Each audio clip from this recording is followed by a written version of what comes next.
आज की इस वीडियो से हम पढ़ने वाले हैं जावा स्क्रिप्ट। ठीक है। और ये कोई just like another JavaScript tutorial video नहीं होगा। ये एक कंप्लीट कोर्स होने वाला है, from beginner to advance level. ठीक है। कंप्लीट कोर्स होगा जो कि हम फ्रॉम बिल्कुल जीरो से इसको देखेंगे, जीरो टू एडवांस लेवल। ठीक है। Advance level. और ये कोर्स हमारा 3 फेज में होने वाला है। 3 फेज होंगे कोर्स का। इसके बारे में मैं आगे बताता हूँ आपको वीडियो में। ठीक है। तो बिना किसी देरी के शुरू करते हैं आज का वीडियो। वीडियो तो वैसे शुरू ही हो गया है। ठीक है। तो सबसे पहले मैं बताता हूँ कि किसको ये कोर्स करना चाहिए और वो सारी चीज़ें क्या क्या रिक्वायरमेंट है इस कोर्स के लिए, वो सब पहले डिस्कस कर लेते हैं। तो सबसे पहले बेसिकली ये कोर्स किसी के लिए भी है, अगर आप लाइक फ्रंट एंड डेवलपर बनना चाहते हो। Front end developer. ठीक है। अगर या तो आप बनना चाहते हो या अगर आप पहले से भी फ्रंट एंड डेवलपमेंट जानते हो और आपको बूस्ट करना है आपका नॉलेज जावा स्क्रिप्ट में, तो भी आप इस कोर्स को कंटिन्यू कर सकते हो। दूसरा, बैक एंड डेवलपर आपको बनना है, तो उस केस में आप इस कोर्स को कंटिन्यू कर सकते हो। या तो आपको full stack Java script developer बनना है, full stack Java script developer, तो आप इस कोर्स को कंटिन्यू कर सकते हो। ठीक है। या तो आपको में भी एंड्रॉयड डेवलपमेंट करनी है, एंड्रॉयड डेवलपमेंट सीखनी है, तो भी आप इस कोर्स से जावास्क्रिप्ट लर्न कर सकते हो, क्योंकि जावास्क्रिप्ट में भी एंड्रॉयड डेवलपमेंट होता है रिएक्ट नेटिव की मदद से। राइट। तो उस केस में भी आप इस कोर्स को कंटिन्यू कर सकते हो। या आप कोई भी हो लाइक एक इंडिविजुअल जिसको लर्न जावास्क्रिप्ट सीखनी है, इंडिविजुअल जो जावास्क्रिप्ट सीखना चाहता है, तो भी आप इस कोर्स को कंटिन्यू कर सकते हो। या मे बी आप स्टूडेंट हो। राइट। मतलब अगर आपको जावास्क्रिप्ट सीखनी है तो इस कोर्स को आप कंटिन्यू कर सकते हो। और ये लाइक काइंड ऑफ गारंटी है मेरा कि इससे डिटेल्ड जावास्क्रिप्ट की कोर्स आपको कहीं पे नहीं मिलेगी। इवन पेड कोर्स भी इस लेवल का आपको नहीं मिलेगा। ओ, ये मैं क्यों बोल रहा हूँ ऐसा, ये आपको जैसे जैसे वीडियो आते जाएंगे फिर आपको ये समझ में आ जाएगा सारी चीज़ें। ठीक है। तो फिर अभी हम डिस्कस करते हैं कि रिक्वायरमेंट क्या क्या है इस कोर्स के लिए। रिक्वायरमेंट क्या क्या है, तो एक तो पहला चीज है, नो कोडिंग एक्सपीरियंस रिक्वायर्ड। ठीक है। इसमें कोई भी कोडिंग एक्सपीरियंस का रिक्वायरमेंट नहीं है। अगर आप कंप्लीट बिगिनर हो, आपने कभी भी कोई प्रोग्राम नहीं लिखा, कोई लैंग्वेज नहीं जानते हो, फिर भी आप इस कोर्स को कंटिन्यू कर पाओगे। आपके पास एक या तो लैपटॉप होनी चाहिए, ठीक है, या तो कम पीसी होनी चाहिए बेसिकली। ठीक है। डेस्कटॉप, लैपटॉप, ये कुछ भी हो सकता है। एक डिसेंट सा लैपटॉप आपके पास होना चाहिए। एक इंटरनेट कनेक्शन भी होना चाहिए। राइट, ऑब्वियस बात है, नहीं तो आप वीडियो कैसे देखोगे। इंटरनेट कनेक्शन होना चाहिए। और डेडिकेशन बहुत ज़रूरी है, डेडिकेशन होना चाहिए। राइट। और एक माइंडसेट होना चाहिए आपको कि बस आपको बस वीडियो देखते नहीं जाना है, साथ के साथ आपको कोड भी करना होगा। राइट। कोड एलॉन्ग, जो भी मैं वीडियो में कर रहा हूँ, जो भी मैं वीडियो में बता रहा हूँ, उस सबको आप प्रैक्टिस करोगे तभी आपकी लर्निंग एडवांस स्ट्रांग हो पाएगी, आपको सारे कंसेप्ट अच्छे से क्लियर हो पाएगी। तो ये थे कुछ बेसिक जानकारी इस कोर्स के बारे में। अभी हम उस अप्रोच के बारे में बात करते हैं जो यहाँ पे मैंने बताया था कि जो हमारा कोर्स होगा वो 3 डिफरेंट फेज में होंगे। तो उस फेज को मैं अभी डिस्कस कर लेता हूँ। और इसको हमने 3 पार्ट में इस वजह से रखा है ताकि जो फ्रंट एंड वाली जो लैंग्वेज की फंडामेंटल होती है वो मैं अलग से बता सकूं, क्योंकि वो सबको ही रिक्वायरमेंट होगी उस नॉलेज उसकी। अगर आप बैक एंड में भी जा रहे हो, फ्रंट एंड में भी जा रहे हो, और इवन एंड्रॉयड डेवलपमेंट में भी जा रहे हो, फिर भी आपको जावास्क्रिप्ट की फंडामेंटल नॉलेज होनी चाहिए। तो इसके वजह से एक फेज में हम रखेंगे इसका जो फंडामेंटल है जावास्क्रिप्ट का। फिर सेकेंड फेज होगा हमारा कि जावास्क्रिप्ट फ्रंट एंड पे कैसे काम करता है ब्राउजर में। राइट। और जो थर्ड फेज होगा हमारा, उसमें हम देखेंगे कि जावास्क्रिप्ट में सर्वर पे कैसे काम करता है, बेसिकली बैक एंड कोडिंग कैसे होती है जावास्क्रिप्ट में। तो मैं यहाँ पे लिख देता हूँ, जो फेज 1 होगा हमारा, उसमें हम सीखेंगे फंडामेंटल। फंडामेंटल। ठीक है। फंडामेंटल में जैसे कि हम देखेंगे वेरिएबल क्या होते हैं, वेरिएबल, और डेटा टाइप्स क्या होते हैं, डेटा टाइप्स क्या होते हैं ये सब अभी नहीं आपको पता है तो कोई दिक्कत वाली बात नहीं है, मैं स्टेप बाय स्टेप सारा चीज़ बताऊंगा तो आपको सब क्लियर हो जाएगा। बस अभी हम एक ओवरव्यू ले रहे हैं कि हम क्या क्या सीखने वाले हैं, ठीक है। फिर जैसे कंडीशनल क्या होती है कोडिंग में, प्रोग्रामिंग में। इसके अलावा हम देखेंगे लूप्स के बारे में, ठीक है, लूप्स। और फिर हम देखेंगे फंक्शन क्या होते हैं, फंक्शन। और बहुत सारी चीज़ें हम देखेंगे जैसे कि ऑब्जेक्ट के बारे में हम देखेंगे, ठीक है। और क्लास के बारे में हम देखेंगे, ठीक है। और भी बहुत कुछ हम देखेंगे इस फेज में, मेनी मोर, ठीक है। फिर जो हमारा सेकेंड स्टेप होगा वो होगा कि जावा स्क्रिप्ट जेएस में जब भी लिखूं आप इसको जावा स्क्रिप्ट समझ लेना, ठीक है। शॉर्ट के लिए मैं जेएस लिखूंगा। तो जेएस इन ब्राउज़र कैसे काम करता है, ब्राउज़र कैसे काम करता है, तो इसमें तो हम देखेंगे कि डोम ट्री क्या होती है एचटीएमएल में, ठीक है, डोम ट्री। उसके अलावा हम इसमें देखेंगे इवेंट। जैसे अगर किसी बटन पे क्लिक किया तो उस पे उसके रिगार्डिंग कुछ हो जाना चाहिए वेब पेज में, राइट। तो वो सारी चीज़ें कैसे काम करती है। फिर इसके अलावा हम देखेंगे कि फॉर्म को कैसे हैंडल करते हैं जावास्क्रिप्ट में। और फिर एनिमेशन कैसे काम करता है जावास्क्रिप्ट में। ये सारी चीज़ें हम देखेंगे और भी बहुत कुछ देखेंगे इसमें, right. Form validation, form validation कैसे होता है, ये सारी चीज़ें हम देखेंगे। फिर जो थर्ड स्टेप होगा हमारा वो होगा जेएस इन सर्वर, ठीक है, सर्वर। तो इसमें हम देखेंगे कि सर्वर कैसे बनता है और फाइल को कैसे हैंडल करना है, इनपुट आउटपुट क्या होता है, ठीक है। बेसिक आयो, आयो, ठीक है। तो ये बस एक ओवरव्यू है। इसके अलावा मतलब जावा स्क्रिप्ट को हम इतना सीख जाएंगे इस कोर्स को कंप्लीट होने के बाद कि आप कुछ भी कर सकते हो जावा स्क्रिप्ट में, ठीक है। You can do anything in Java script, ठीक है। जेएस का मतलब जावा स्क्रिप्ट। तो ये हमारा पूरा का पूरा कोर्स होने वाला है, इसका बेसिक मैंने आपको दे दिया है।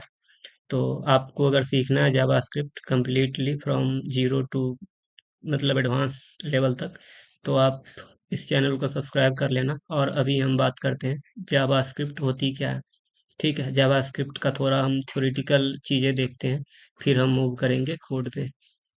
तो इस सब को क्लियर करता हूँ मैं एक बार ताकि ये स्क्रीन हमारे पास हो, ठीक है। तो मैं एक बार मैं ऐसे सिलेक्ट करके इसको डिलीट करते हैं ताकि टाइम मैं वेस्ट ना करूँ आपका, राइट, टाइम इज मनी किसी ने कहा था, पता नहीं किसने कहा था। तो जावास्क्रिप्ट का फंडामेंटल में सबसे पहले तो जावास्क्रिप्ट एक हाई लेवल प्रोग्रामिंग लैंग्वेज है, ठीक है। JS is a high level programming language, pro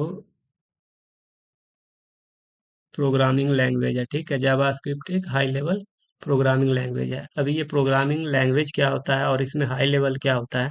programming language basically दो पार्ट में डिवाइड किया जाता है प्रोग्रामिंग लैंग्वेज को। एक तो होता है लो लेवल, लो लेवल, और एक दूसरा होता है हाई लेवल, ठीक है, हाई लेवल।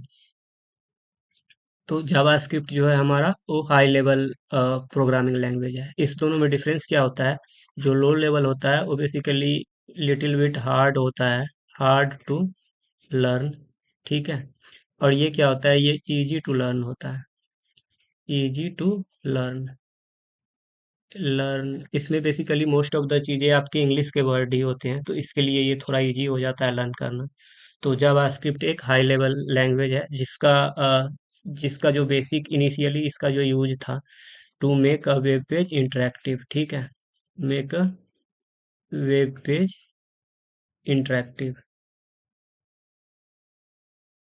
इंटरेक्टिव मतलब जो जावास्क्रिप्ट को इनिशियली बनाया गया था तो इसका ये पर्पस था कि जो वेब पेज होते थे हमारे पहले एचटीएमएल का वो बस स्टैटिक पेज होते थे, उस पे बस जो इन्फॉर्मेशन लिखा हुआ है वो लिखा हुआ है। उसमें आप कुछ इंटरेक्टिविटी नहीं ऐड कर सकते थे, जैसे कि किसी बटन को क्लिक करने पे आपको कोई पॉपअप ओपन करवानी हो या ऐसा कोई फंक्शनैलिटी करनी हो कि किसी बटन को क्लिक करने पे कोई वीडियो प्ले हो जाए। तो ये सारी चीज़ें संभव नहीं हो पाती थी एक वेब पेज में जो कि एचटीएमएल में लिखा होता था, राइट।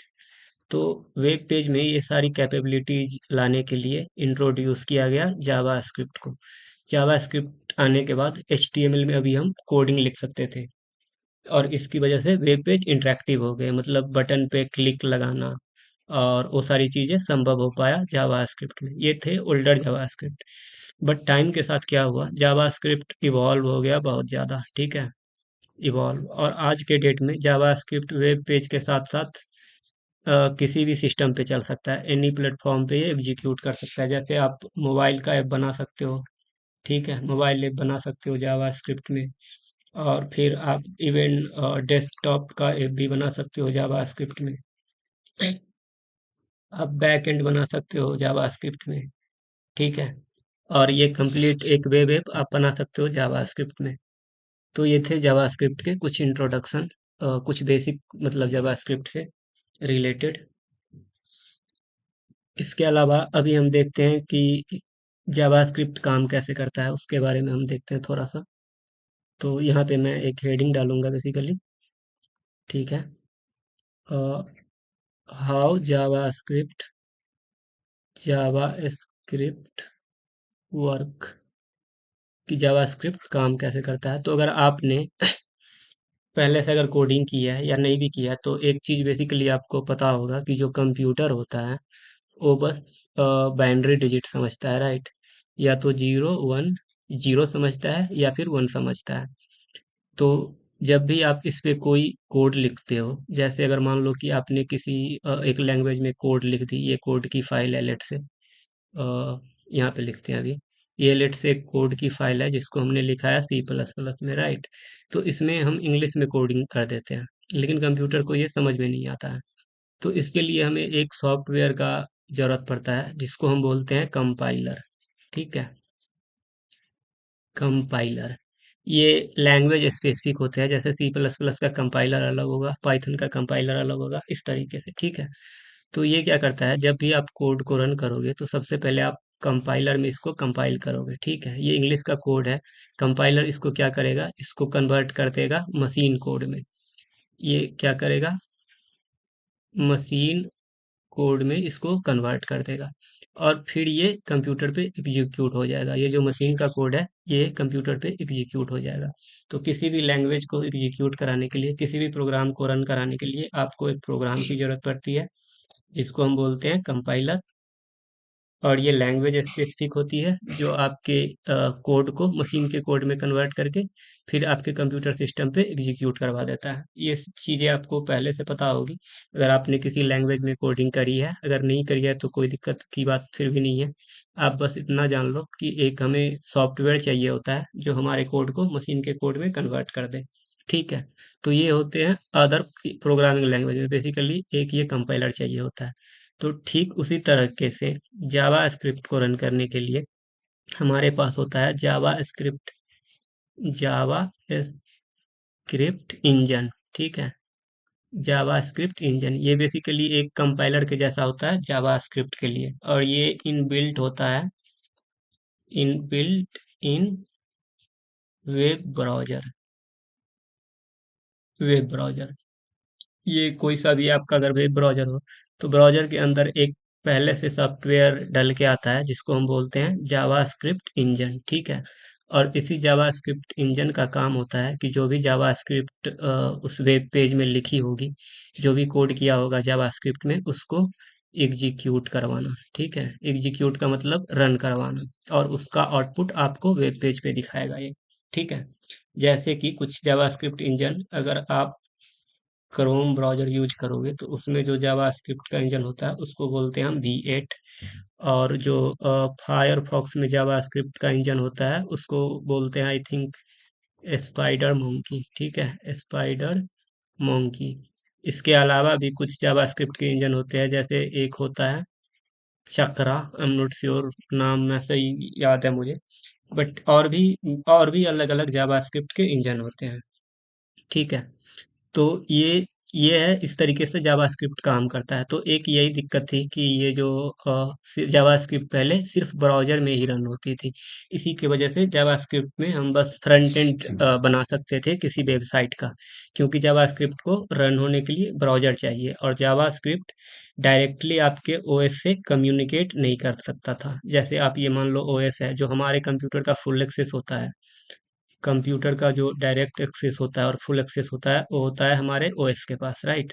तो अगर कोई लैंग्वेज ओएस पे एग्जीक्यूट कर जाए, तो हमारे कंप्यूटर के को कंप्लीटली एक्सेस कर पाएगा, राइट। बट जावा स्क्रिप्ट जो है, वो एग्जीक्यूट होते थे ब्राउजर के अंदर, ठीक है। ब्राउज़र के अंदर जावास्क्रिप्ट एग्जीक्यूट होते थे।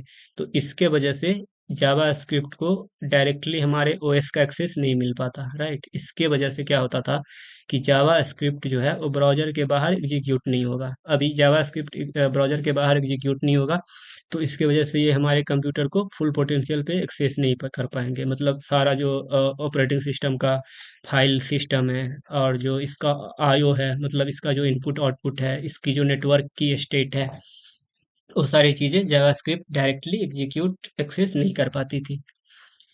तो इसमें हम बैक एंड और सॉफ्ट एप्लीकेशन, डेस्कटॉप एप्लीकेशन, ये सारी चीज़ें नहीं बना सकते थे। फिर क्या हुआ, किसी बंदे ने क्या किया कि इसने जावास्क्रिप्ट से V8 इंजन को लिया, ठीक है। जावास्क्रिप्ट का V8 इंजन लिया, और एक इसने प्रोग्राम बनाई जिसको हम बोलते हैं लिब यू भी, ठीक है, लिब यू भी। इस प्रोग्राम को बनाया गया C++ लैंग्वेज का यूज करके, ठीक है। ये क्या करता था, ये जो C++ था, ये अभी क्योंकि C++ में बनी हुई है, तो ये डायरेक्टली एक्सेस कर सकता था ओएस को, ठीक है। डायरेक्टली ये डिस्क को रीड कर सकता है, राइट। ये फाइल सिस्टम को एक्सेस कर सकता है, फाइल सिस्टम को एक्सेस कर सकता है, राइट। तो अभी इन दोनों को इसने ऐड करके एक नया, आप कह लो, इन्वायरमेंट बना दिया। इसके वजह से क्या हुआ कि जो जावा स्क्रिप्ट है वो अभी ब्राउज़र के बाहर भी एग्जीक्यूट कर सकता है, ठीक है। आउट ऑफ ब्राउज़र जावास्क्रिप्ट अभी एग्जीक्यूट कर सकता है।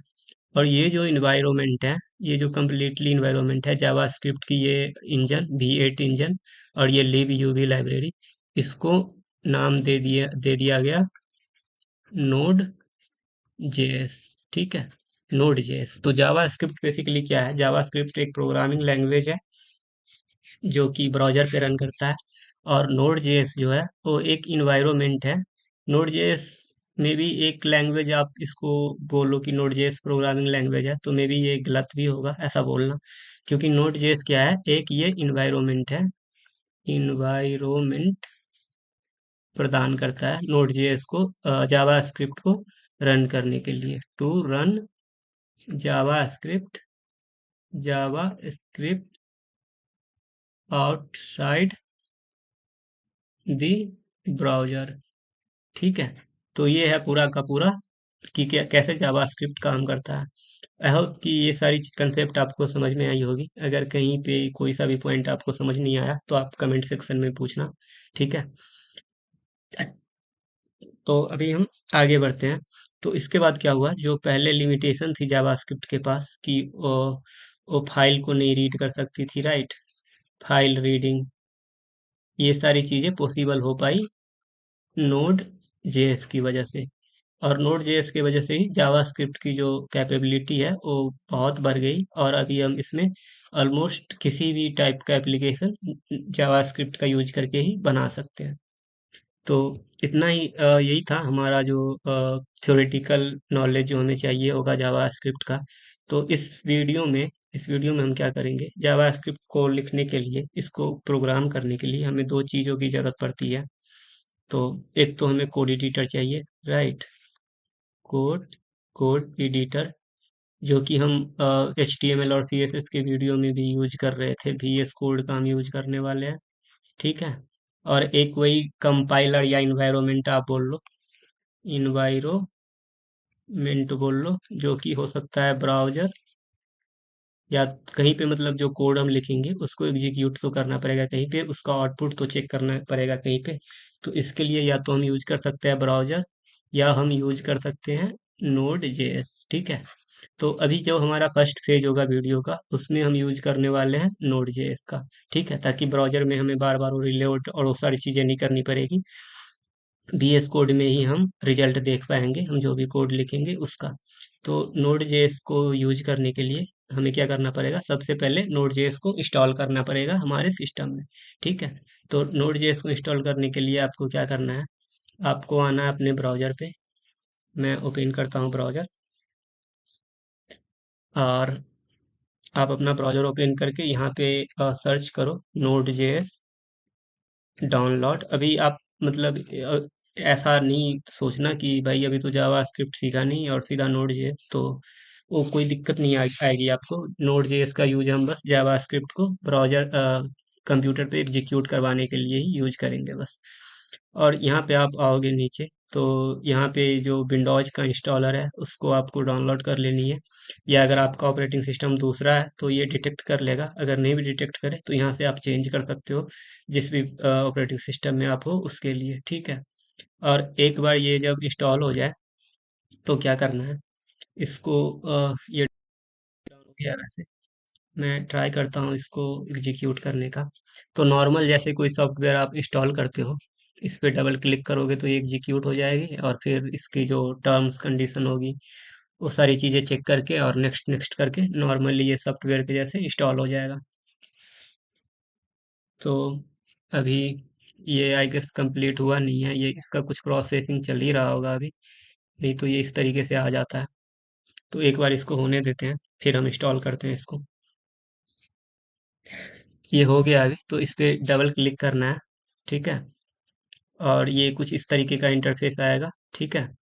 और फिर please wait well setup guide through, ये कुछ प्रिपरेशन कुछ प्रोसेसिंग कर रहा है बिहाइंड द सीन, तो थोड़ा वेट करते हैं। अभी ये प्रोसेसिंग कंप्लीट हो गई है, ठीक है। तो आपको यहाँ पे नेक्स्ट पे क्लिक करना है, ठीक है, और एक्सेप्ट कर लेनी है। इस लाइसेंसिंग को आपको अगर पढ़ना हो तो पढ़ना, मैं तो छोड़ देता हूँ अभी के लिए, ठीक है, नेक्स्ट।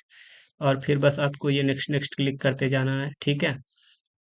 फिर ये यहाँ पे दिखा रहा है कि क्या क्या पैकेज ये इंस्टॉल करेगा। तो एक तो ये नोड जेएस का जो रन टाइम है, जो इन्वायरमेंट की हमने बात करी है, वो यूज इंस्टॉल करेगा, ठीक है। उसके बाद एक ये इंस्टॉल करता है एनपीएम। एनपीएम क्या होता है उसके बारे में हम डिटेल में देखेंगे आगे, अभी के लिए आप इसको मतलब बस नेक्स्ट करके इंस्टॉल कर लेना, ठीक है। और इस पे चेक कर देना और फिर इसको इंस्टॉल कर लेना। इस पे जैसे ही आप क्लिक करोगे ये इंस्टॉलेशन स्टार्ट हो जाएगी। मेरे ब्राउजर में ये, मेरे कंप्यूटर में ये इंस्टॉल था, लेकिन फिर भी चलो इसको कंप्लीट होने ही देते हैं। और या तो मैं इसको क्या करता हूँ, अभी के लिए कैंसिल ही कर देते हैं, ठीक है। आप अपने कंप्यूटर पे इसको इंस्टॉल कर लेना, और इसको क्लोज करते हैं। तो जब ये इंस्टॉल हो जाए तो फिर क्या करना है आपको, कमांड लाइन ओपन कर लेनी है, ठीक है। अगेन अगर आपको कमांड लाइन नहीं आती है तो घबराने वाली कोई बात है नहीं, इसमें जितना भी कमांड हमें चाहिए होगा वो सब मैं आपको बता दूंगा। तो इस तरीके से आप विंडोज आर के बाद pmd लिख के इंटर करोगे तो ये कमांड लाइन ओपन हो जाएगी। और फिर यहाँ पे एक कमांड लिखनी है आपको, नोड हाइफन हाइफन और वर्जन, ठीक है, VERSION। और आप इंटर करोगे तो यहाँ पे कुछ ये नोड जेएस का जो वर्जन है ये लिख के अगर आ रहा है तो इसका मतलब होता है कि आप में नोड जेएस इंस्टॉल हो गया है, ठीक है। तो नोड जेएस इंस्टॉल कर लेना है। फिर अभी हम आते हैं VS कोड पे।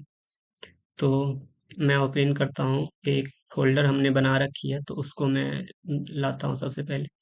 तो जो अ, आप कोई सा भी फोल्डर ले लेना, ठीक है, लेकिन हमने ये कोर्स के अकॉर्डिंग डायरेक्टरी का स्ट्रक्चर रख रहे हैं, तो मैं उस डायरेक्टरी को एक बार ओपन करता हूँ। तो इसके अंदर होगा हमारा, और फिर इसके अंदर ये जावा स्क्रिप्ट हमें ओपन करनी है। तो मैं इसको इस तरीके से ओपन कर लेता हूँ VS कोड में। आप किसी भी तरीके से कर सकते हो, ठीक है। आप पहले VS कोड ओपन कर लो, फिर उसमें ओपन फोल्डर कर लो। तो यहाँ पे आप देखोगे तो हमने एक डायरेक्टरी बनाई है लेसन 1 के नाम से, और उसके अंदर है हमारी एक फाइल lesson1.js। तो यहाँ पे आप देखोगे, मैं एक बार ये टूल ओपन करता हूँ हमारा, ताकि मैं पॉइंट आउट कर सकूँ चीज़ों को। तो यहाँ पे आप देखोगे तो जावा HTML में जैसे हमने देखा कि वहाँ पे एक्सटेंशन होती थी HTML, राइट, और CSS में एक्सटेंशन होती थी CSS। ठीक उसी तरीके से जावास्क्रिप्ट का जो एक्सटेंशन होता है वो होता है .js। ठीक है, आप फाइल का नाम कुछ भी डाल सकते हो, लेकिन इसके एंड पे होना .js होना जरूरी है। इस तरीके से तो आपको एक फाइल बनानी है, डॉट जे फाइल का नाम कुछ भी डाल दो और .js, और यहाँ पे हम लिखेंगे जावास्क्रिप्ट की कोड। तो मैं एक बार फ़ॉन्ट साइज बड़ा कर लेता हूँ इसका, 25 पिक्सल, ठीक है। तो यहाँ पे अभी आप इसका कोड लिख सकते हो। तो अभी के लिए कंप्यूटर काम कैसे करता है, मैं एक बार थोड़ा सा बेसिक आपको बताता हूँ। जैसे ये कंप्यूटर है, राइट, तो इसमें आप कुछ इनपुट देते हो, इनपुट, ठीक है। फिर ये इनपुट कंप्यूटर के अंदर जाएगा तो ये इसको प्रोसेस करेगा, प्रोसेस, ठीक है, और उसका जो आउटपुट होगा, आउटपुट वो आपको एज ए रिजल्ट दे देगा, राइट। और प्रोग्रामिंग का मतलब यही होता है, जो प्रोग्रामिंग होता है वो एक step by step computer system को बताना होता है कि आप क्या करना चाहते हो और किस तरीके से करना चाहते हो।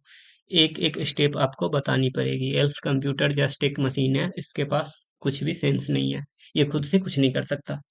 तो इसमें तो दो चीजें हैं, एक तो इनपुट, फिर प्रोसेसिंग, और फिर आउटपुट। तो सबसे पहले जो आउटपुट आप देखोगे जावास्क्रिप्ट में, मतलब अभी मैं कुछ लिखता हूँ जिसको हम एग्जीक्यूट करके देख पाए कि हाँ हमारा जावास्क्रिप्ट चल रहा है। तो कुछ भी आउटपुट अगर आपको देखना हो जावास्क्रिप्ट में तो उसके लिए कोड हम यूज करते हैं कंसोल। आप इस तरीके से लिखो कंसोल, फिर डॉट, और फिर लॉग, ठीक है। और इसके आगे एक ये पैरेंथेसिस ले लो, ठीक है, और फिर ये डबल कॉलन, और इसमें जो भी आउटपुट आपको चाहिए वो लिख दो। तो मैं अभी के लिए लिख देता हूँ हाँ हेलो जावा, जावा स्क्रिप्ट, ठीक है। अभी एक ये जावास्क्रिप्ट की फाइल बन गई। अभी ये कंसोल क्या है, डॉट लॉग क्या है, इसके बारे में आपको नहीं पता है तो कोई दिक्कत वाली बात नहीं है। ये आने वाले वीडियो में हम इसको समझेंगे। तो बेसिकली क्या है, ये आपका जो पहला जावास्क्रिप्ट का प्रोग्राम है वो बन गया। अभी आप इसको रन कर सकते हो। इसको रन करने के लिए अब ब्राउज़र का भी यूज़ कर सकते हो और नोड इन्वायरमेंट का भी यूज़ कर सकते हो। तो इस वीडियो में हम दोनों ही करके देखेंगे। अपकमिंग वीडियो में हम अभी के लिए नोड जेएस पे स्टिक होंगे, ठीक है। तो इसको अगर आपको ब्राउज़र में रन करनी है तो आपको एक HTML की फाइल चाहिए होगी, ठीक है। HTML मैं यहाँ पे लिख देता हूँ इसको index.html, ठीक है। और ये कोड ले लेते हैं हम, और यहाँ पे एक H1 ले लेते हैं, जावा स्क्रिप्ट लिख देते हैं इसमें, जावा स्क्रिप्ट, ठीक है। तो जिस तरीके से हमने CSS को लिंक करते थे, CSS का फाइल वर्क कराने के लिए उसको HTML में लिंक करते थे, उसी तरीके से जावा स्क्रिप्ट का फाइल भी लिंक करना पड़ेगा आपके HTML में ताकि ये वर्क करे। अभी इसको आप हेडिंग में भी, हेड टैग में भी लिंक कर सकते हो और बॉडी में भी लिंक कर सकते हो। लेकिन जो जावास्क्रिप्ट को इस तरीके का जावास्क्रिप्ट फाइल को लिंक करने का बेस्ट अप्रोच होता है, वो होता है कि आप बॉडी के इंड में, जहाँ पे ये बॉडी का इंट टैग है, उससे जस्ट पहले करो, ठीक है। और इसको लिंक करने के लिए हम यूज करते हैं स्क्रिप्ट टाइप का, ठीक है। और स्क्रिप्ट में एक ये सोर्स नाम की एट्रीब्यूट्स होती है, और उसमें आपको डालना है ये फाइल का पाथ, इस तरीके से। और इसको हम ओपन करते हैं अभी ब्राउज़र में। एक तो ये हमारा कुछ खुला हुआ है नोड जेएस का, तो इसको बंद करते हैं। इसको क्या करें, नो यस अबाउट करना है, पता नहीं क्या, ठीक है। तो इसको हम ओपन करते हैं लाइव सर्वर पे, ठीक है। तो अभी देखो ये हमारी HTML ब्राउज़र में ओपन हो गई, लेकिन आपको ये हेलो जावास्क्रिप्ट जो हमने यहाँ पे लिखी है वो आपको कहीं दिख नहीं रहा होगा। ये कहाँ पे दिखेगा आपको, आपको जाना है इंस्पेक्ट पे, ठीक है। इसके बारे में हमने पहले भी देखा है। और इसमें आप जैसे ही आओगे तो यहाँ पे आपको एक दिख रहा होगा कंसोल, कंसोल पे आप क्लिक करोगे तो यहाँ पे आप देखो, यहाँ पे लिख के आ रहा है हेलो जावास्क्रिप्ट, जो यहाँ पे हमने लिखा है। तो इस कोड का मतलब है, इतना जो ये कोड है, ये कंसोल डॉट लॉग, और ये इसका मतलब है कि इसके बीच में जो कुछ भी लिखा हुआ है उसको हमें कंसोल पे प्रिंट करना है। और कंसोल है हमारा ब्राउज़र में यहाँ पे स्पेक्ट के अंदर, ठीक है। तो इसके वजह से ये कंसोल पे इतना कोड, इतना आउटपुट इसने प्रिंट कर दिया। तो ये था कि हम ब्राउज़र में किस तरीके से जावास्क्रिप्ट को रन करवाते हैं। यहाँ पे भी आप कंसोल के अंदर डायरेक्टली भी आप जावास्क्रिप्ट लिख सकते हो। जैसे अगर मैं यहाँ पे लिख दूँ, यहाँ पे आप देखोगे तो ये सजेशन भी हमें मिल रहा है। तो यहाँ पे लिखते हैं कंसोल, ठीक है, कंसोल डॉट लॉग, और ये नहीं, इस तरीके से नहीं, कंसोल डॉट लॉग लिखना है हमें। और फिर इसके अंदर हम लिखते हैं लेट्स से 1 2 3, और इसको जैसे ही इंटर करेंगे तो आप यहाँ पे देखो नेक्स्ट लाइन पे ये 1 2 3 लिख के आ गया। तो ये इसका आउटपुट है। और इस तरीके से हम जावास्क्रिप्ट को ब्राउज़र में एग्जीक्यूट करते हैं। ब्राउज़र में जावास्क्रिप्ट को एग्जीक्यूट करना हम और डिटेल में समझेंगे जब हम हमारे फेज 2 पे आएंगे, जिसके बारे में मैंने आपको बताया कि जावास्क्रिप्ट इन ब्राउज़र। अभी के लिए हम नोड जेएस पे देखते हैं। तो नोड जेएस में जावास्क्रिप्ट को एग्जीक्यूट करने के लिए हमें चाहिए होगा एक कमांड लाइन इंटरफेस। आप किसी भी कमांड लाइन इंटरफेस का यूज कर सकते हो, जैसे जो ये आपके कंप्यूटर में कमांड लाइन है उसका भी आप यूज कर सकते हो। और इसके साथ साथ जो VS कोड होता है उसमें इनबिल्ट भी आता है एक टर्मिनल, ठीक है। तो हम उसका यूज करेंगे। तो अगर ये बड़ा हो तो मैं आपको दिखाता हूँ, 1 मिनट।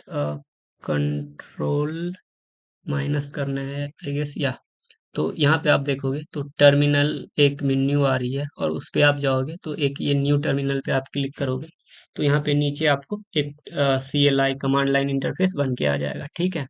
और इसका एक शॉर्टकट भी है, आप कंट्रोल के साथ बैक टिक दबाओगे, ठीक है, तो भी ये बन के आ जाएगा। बैक टिक सिंबल होता है जो 1 से पहला वाला बटन होता है विंडोज के कंप्यूटर में, उस पे, ठीक है। और मैक में भी यही होगा आई गेस, ठीक है। और भी मैक में जो कमांड लाइन होगा उसका भी यूज कर सकते हो आप। तो यहाँ पे आप देखोगे तो यहाँ पे कुछ पाथ आ रहे हैं हमारे पास। ये पाथ आ रहा है, ठीक है। तो ये जावा स्क्रिप्ट का फोल्डर है, ठीक है। जावा स्क्रिप्ट हमारा ये फोल्डर है, और उसके अंदर है हमारा लेसन 01 फोल्डर, ठीक है। और उसके अंदर हमारे पास है फाइल lesson1.js। तो इसको कमांड लाइन इंटरफेस में एग्जीक्यूट करने के लिए आपको इसका पाथ चाहिए होगा। तो सबसे पहले मैं आपको यहाँ पे बेसिक पाथ बता देता हूँ कि जैसे अगर आपको डायरेक्टरी चेंज करनी हो तो आपको लिखनी है CD, ठीक है। और फिर उस डायरेक्टरी का नाम जिसके अंदर आपको नेविगेट करनी है। तो हमें अभी नेविगेट करनी है लेसन 01, ठीक है। तो अभी आप देखोगे तो हम अभी लेसन 01 के अंदर है। मैं इसको भी थोड़ा सा जूम, ये तो अलग ही जूम हो रहा है। अ, ठीक है, इस तरीके से। इसमें इसका फ़ॉन्ट साइज़ कैसे बढ़ेगा पता नहीं, मैं नेक्स्ट वीडियो में इसको फिक्स करता हूँ कि इसका भी फ़ॉन्ट साइज़ हम बड़ा कर पाएँ, ठीक है। तो वंस आप उस डायरेक्टरी में आ गए हो जिसमें आपका जावास्क्रिप्ट फाइल है, अगर आपको एक डायरेक्टरी पीछे जाना है तो आपको लिखना है CD डॉट डॉट, ठीक है, इस तरीके से। और डायरेक्टरी आगे जाने के लिए CD और उस डायरेक्टरी का नाम आपको लिखना है, इस तरीके से। फिर जब आप उस डायरेक्टरी में आ जाओ जिस डायरेक्टरी में आपका जावास्क्रिप्ट का फाइल है, तब आपको लिखना है नोड, ठीक है, फिर स्पेस और उस फाइल का नाम, जैसे हमारा index.js, और ये लिख के आप जैसे ही इंटर करोगे तो अभी हमारा ये एक एरर दे दिया। क्या एरर दे दिया, मैं एक बार देखता हूँ। Can not read module index.js, lesson1.js है ये, तो एरर देना ही है, ऑब्वियस बात है, क्योंकि हमने फाइल का नाम ही गलत डाल दिया। तो यहाँ पे हमें डालना होगा, लेशन का स्पेलिंग भी गलत है, तो एक बार पहले इसको ही करेक्ट कर लेते हैं। तो रीनेम, और ये लेसन 1, ठीक है। और यहाँ पे हमें फिर डालना है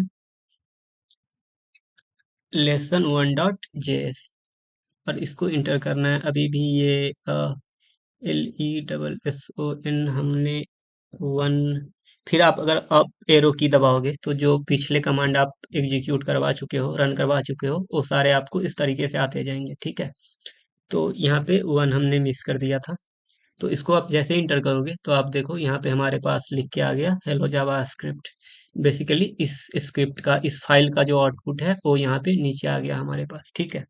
अगर मैं यहाँ पे एक और कंसोल डॉट लॉग लिख दूँ और इसके अंदर लिख देते हैं हेलो वेब डेवलपर लिख देते हैं, ठीक है, वेब डेवलपर, इस तरीके से। और इसको सेव करके अगर अभी हम इस कमांड को रन करें नोड लेसन.js, अभी आपको ज़्यादा सोचना नहीं है कि ये कमांड लाइन वो सारी चीज़ें, बस आपको एक ये कमांड याद रखनी है कि जावास्क्रिप्ट को रन करने के लिए किस तरीके का कमांड है node.js, और फिर आपको उस डायरेक्टरी में आने के लिए, ठीक है।